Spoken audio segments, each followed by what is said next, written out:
Letterboxd is a film reviewing website that stockpiles review data of how many stars users have rated. Here's the review data for The Room. Anybody who's spent even a little bit of time on the website knows that a graph like this is very unusual and rare. But why? We've known each other many years, but this is The short answer is, people tend to agree.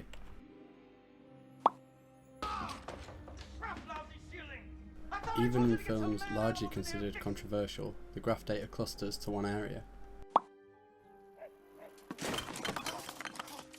So how does The Room manage to polarise its audience so much? And how does this assist it in being the greatest so bad it's good film ever made? No, I can't.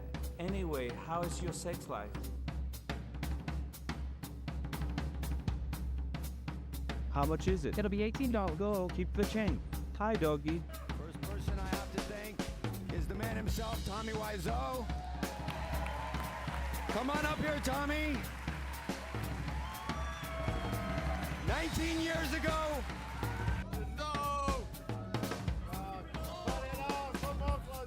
I did not hit her. It's not true. It's bullshit. I did not hit her. I did not.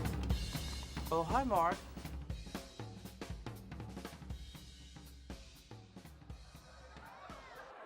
Look how much fun they're having. They fucking love it, man.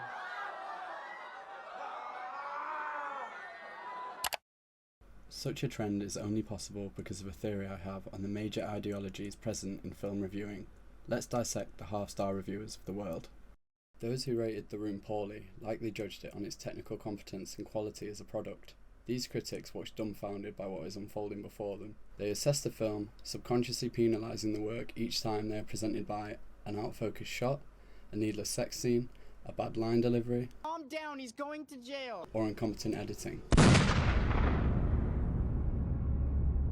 Renowned film critic Roger Ebert champions such an ideology in his online review titled The Room at Midnight, The Complicated Politics of Irony, the title alone signifying that Ebert grades Wiseau's work with a seriousness that you would expect for a review of a Coppola film. To say the film has issues with women is putting it mildly, priming it for a cult-like following that's lasted 15 years.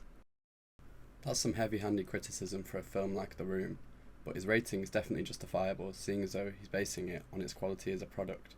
Let's see what the other side has to say.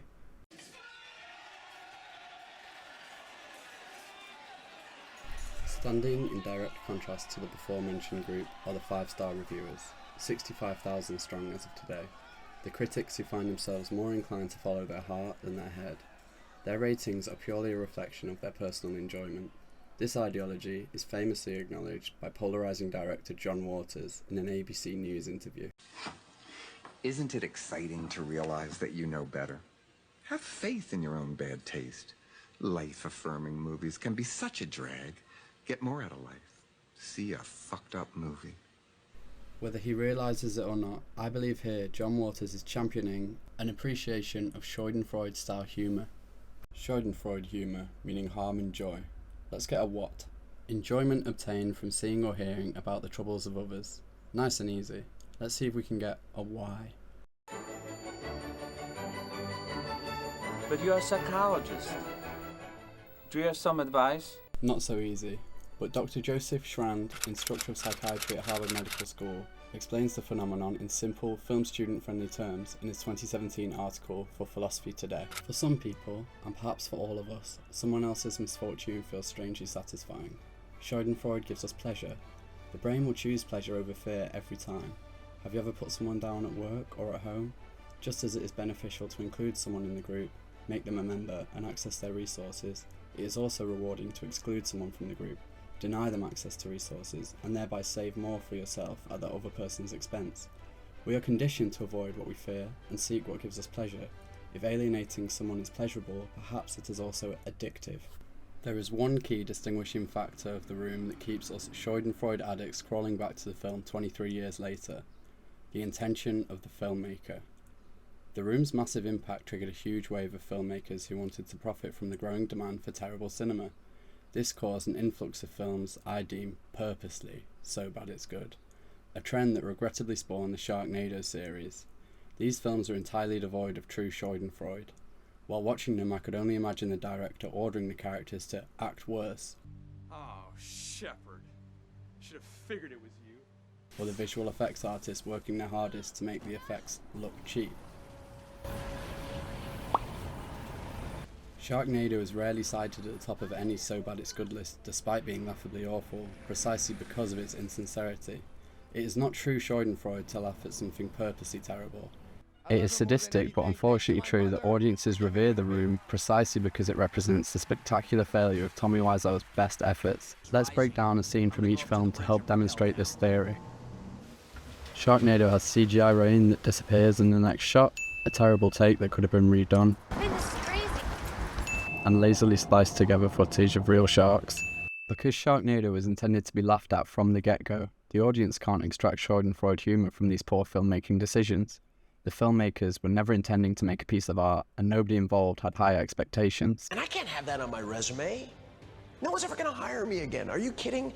Do whatever you can to get me off this. I said, Ian, don't worry, it's gonna be fine. It'll probably go right to video. No one's gonna see this movie. You're taking care of your family. And I was like, oh. Not very high hopes from lead actor Ian Zerling. Now let's take a look at this infamous scene from The Room. Bullshit, I did not hit her. I did not. Oh, hi, Mark. Here we have a terrible line delivery, Problem with Lisa. an obvious green screen, What? Well, did you? No, it's not true. Don't even ask. What's new with you? and some strange and clunky dialogue. For 15 seconds of filmmaking to have so many fatal flaws, surely the filmmakers were uninterested in corner cutting in production. Wrong. Believe it or not, what you just witnessed took almost 4 hours to film, with Tommy fumbling his lines for over 32 takes. Here's the disaster artist's recreation of that moment. I did not hit her. I did not. Oh, hi, Mark.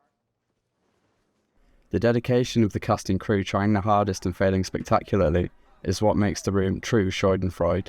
If you somehow need any more evidence that Wiseau was truly trying to make a work of art, take a listen to Greg Sestero himself answering a question from the public in a Q&A at my local picture house. And when the movie was first put in the theaters 2 weeks, so it could qualify for the Oscars, no one went to go see it except for these 3 film students that saw a late-night trailer on TV. The Room began as a hulking 600-page novel, written entirely by a young Tommy in the 1980s, with the initial intention of adapting it into a stage play. Incentivized by a larger market and higher potential profit incentives, Tommy shifted his ambition towards making a feature film, and subsequently endured a historic spree of rejection from every major production company he could find. The script was even rumoured to have broken the world record for fastest rejection from Paramount Pictures. Undeterred by Hollywood's disapproval, Wiseau decided to finance the film's $6 million budget entirely out of pocket. This decision inevitably raises the question, where did Tommy get all this money? Theories range from jeans salesmen, Be there for Levi's jeans. Street Fashions has the best prices, the best quality, and the best selection of Levi's jeans anywhere. to Tommy being the unidentified criminal D.B. Cooper. Greg Sestero, who was a roommate and friend of Tommy for years, knows shockingly little about him too. He claims there is a holy trinity of mysteries surrounding his character. Where does he get his money from? How old is he? And where does he come from? He avoids answering these 3 questions like the plague. You are, what, 36, 37 years old? Whatever it is. Whatever. Tommy safeguards his identity so fiercely that he attempted to sue the filmmakers involved in the documentary titled A Room Full of Spoons, as they were digging uncomfortably deep into his origins. Being such an enigma has undoubtedly supported The Room in garnering its reputation as the ultimate So Bad It's Good film.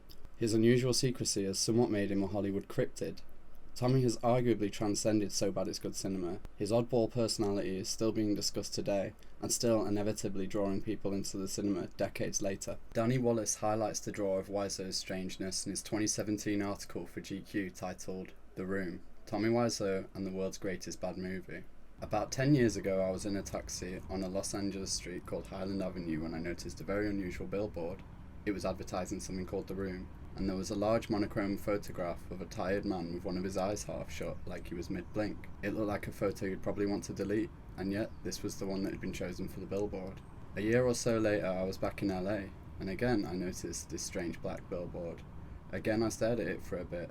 Why was it still there? It was because the half-blinking man in the photograph was paying $5,000 a month to keep it there. He did this for 5 years, out of his own pocket. In most cases, making a feature film means getting a story greenlit by a studio. a process involving layers of quality control that often exchanges the director's true vision for a final product that is at least passable for general audiences. Tommy Wiseau bypassed all of this through sheer cash. Giving complete control of a multi-million-dollar project to an inexperienced filmmaker is almost unheard of, and it's undoubtedly one of the key reasons behind The Room's charming awfulness. Almost unheard of. Decades before The Room hit screens, a young Edward B. Wood Jr. embarked on an eerily similar journey through Hollywood. The stories of these two filmmakers mirror each other in uncanny ways. Both Tommy and Ed set out to make films they believed would be truly spectacular. Both were swiftly rejected by major studios, but neither backed down. Instead, they found their own ways to finance their projects. Tommy used his inexplicably large fortune, while Ed Wood convinced the Baptist Church of Beverly Hills to invest in his film. How do you do it? How do you get all your friends to get baptized, just so you can make a monster movie? Both filmmakers began crafting their masterpieces with total creative control. With nobody to challenge them or say no, they committed countless filmmaking sins along the way. Tommy insisted the stock photos of Spoon stay in the film. Set decorator was trying to decorate the space to make it look lived in, like people would actually live in this random little spot. And so she bought frames that had stock photos of Spoons in them. And she said, Tommy, hey, we gotta get a photo of you and Lisa, and we'll put that photo in the frame to make it look like people live there. And when she pitched that, he said, look, we don't have time for photo shoot. Ed Wood believed cardboard boxes were an acceptable substitute for airline seats. Both films released to poor box office returns, but over time they developed cult followings thanks to the intense schadenfreude they inspire in audiences. Years later, large Hollywood personalities readapt the films into acclaimed biopics that breathe new life into the source material. Of all the similarities between them, the most important is the director's complete lack of compromise. If a major studio had stepped in at any point, both films would likely have been stripped of their countless flaws that make them so entertaining. Let's compare this to Sharknado, produced by The Asylum, a studio that specializes in intentionally so bad it's good films. Their other titles include Snakes on a Train with a budget of less than $1 million, Abraham Lincoln vs. Zombies, $150,000, and Nazis at the Center of the Earth, less than $200,000. You get the idea. Even when a studio specializes in the so bad it's good genre, profit still takes priority over genuine artistic expression. The Asylum produces around 25 to 30 low-budget films a year using a low-risk formula designed for maximum return. That's why The Asylum's films can never truly compete with The Room or Plan 9. They're manufactured to be bad, but the real magic of these films comes from sincere artistic ambition colliding with complete incompetence, all without the presence of any large corporate studio. In order to generate a comedic reaction, a so bad it's good feature must be both entirely self-unaware in its awfulness and entertainingly incompetent throughout its runtime. The latter is staggeringly hard to achieve due to the collaborative nature of filmmaking.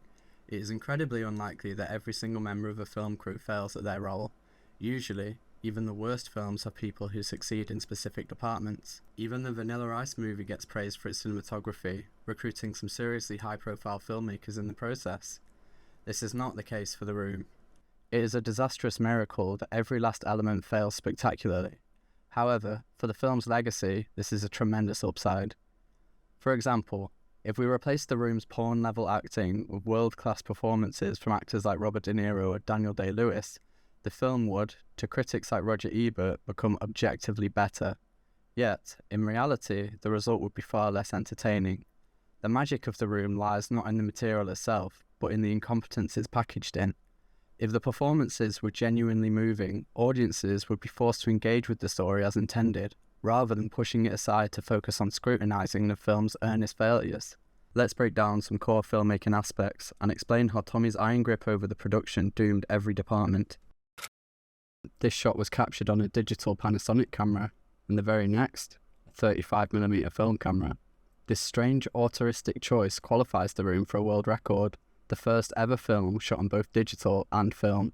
This is not inherently a bad thing. You could even argue Tommy was ahead of his time. Many art house filmmakers, particularly those working with A24 today, have used similar setups to create experimental effects in recent years. I doubt that was Wiseau's intention, however. I think he simply got excited seeing both types of camera available and impulsively decided to buy, not rent, buy the equipment. Okay, we don't rent, we buy. a decision that cost him roughly $1 million, plus whatever fees he had to pay for 2 separate camera crews trained on their respective equipment. Ultimately, the costly setup produced no artistic benefit, only random jarring changes in the image's texture. Obviously, Tommy gives a Razzie-worthy performance in the leading role, laughing when he shouldn't and screaming through his unidentifiable accent. However, I'd like to dedicate some time to the smaller characters, who also deliver consistently awkward and off-putting performances. Mark, Greg Sestero. In fact, I wasn't going to play Mark initially. He convinced me to do the role the night before filming. And it was the night before filming, he's like, Greg, this other Mark, he cannot perform sex scenes. Greg found himself in a role he didn't ask for. The huge amount of screen time, numerous awkward sex scenes, and poor working conditions drained all enthusiasm he could have had from his performance. Lisa, played by Juliette Danielle. It is no secret that Lisa is a deeply problematic character. Juliette got promoted to the part after the previous Lisa quit the project. She was the only one willing to endure the sex scenes and misogynistic writing. Me being rewarded the part of Lisa was mostly just my ability to stick with it and not leave. She also credits Tommy's all-or-nothing directing style for her weak performance. Just give us, like, you've just won $1 million, go. And so, I mean, you know, we would all overact and be like, oh my god, I just won $1 million. Claudette, played by Carolyn Minot. Carolyn plays Lisa's voice of reason. This was her first ever on-screen appearance, and Tommy's treatment of her ensured it would be her last. She was initially frustrated by the character's unresolved plotlines. Got a question? Does this come back? What are you talking about? The storyline. But that quickly became the least of her concerns.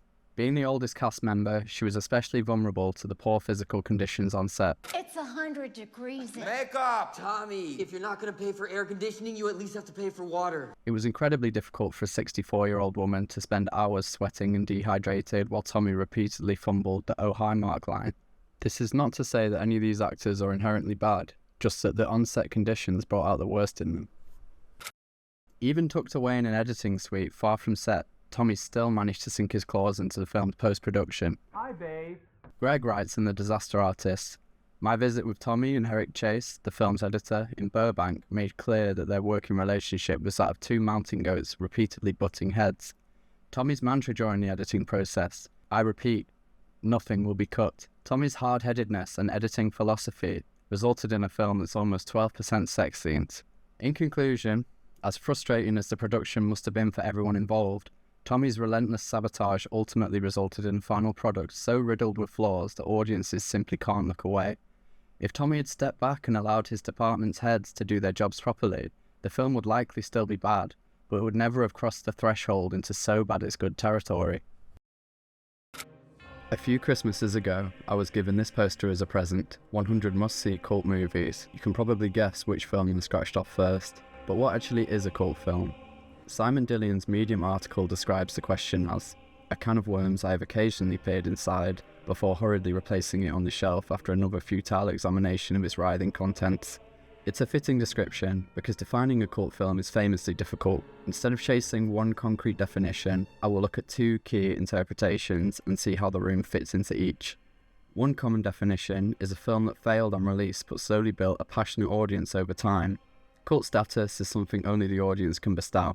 The Room absolutely qualifies. It grossed only around $2,000 during its opening weekend. The audience of mostly cast and crew could hardly stomach the result of their hard work. Yet, over the years, the film has generated over $30 million in screenings, merchandise, books and related media, transforming a commercial disaster into a strange cultural landmark. Wikipedia describes a cult classic as movies with dedicated fan bases that engage in repeated viewings, quoting dialogue, and participating during screenings. Again, The Room fits perfectly. The film still tours cinemas across the UK and beyond to sold-out crowds nearly every year.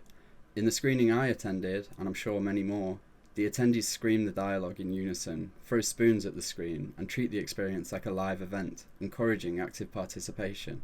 Danny Wallace describes perfectly in his GQ article, "People love The Room, they love it so much. Knowing about The Room once felt like being part of an underground club." That underground club mantra is essential to cult cinema. These films endure because a small yet passionate audience sustains them long after mainstream audiences move on. Thousands of terrible films disappear from memory every year without a trace. A cult classic survives because audiences build intricate rituals around it. They quote it, recommend it to friends, organise screenings, create memes, write essays, and keep the conversation alive for decades. Despite being difficult to pinpoint a direct meaning to the title, becoming a cult classic is one of the most valuable things that can happen to a film's longevity. Cult classics receive midnight screenings, spearhead their own festivals, garner online communities, become talking points of academic discussion, get featured on Jonathan Ross's Strange Movies TV show, and are even put on my poster. Because cult status carries so much cultural weight, some studios now try to manufacture it artificially. Marketing campaigns constantly label films as future cult classics before they've even been released.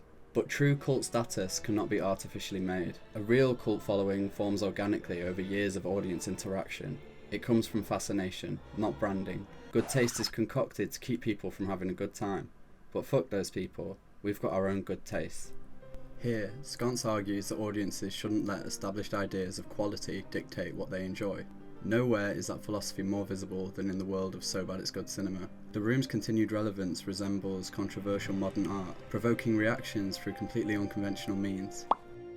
Naturally, many people hate this kind of cinema. They argue that these films have no place in their art form, but cult cinema has never needed mass approval to survive. All it needs is a small number of dedicated fans. The Golden Raspberry Awards are a perfect example.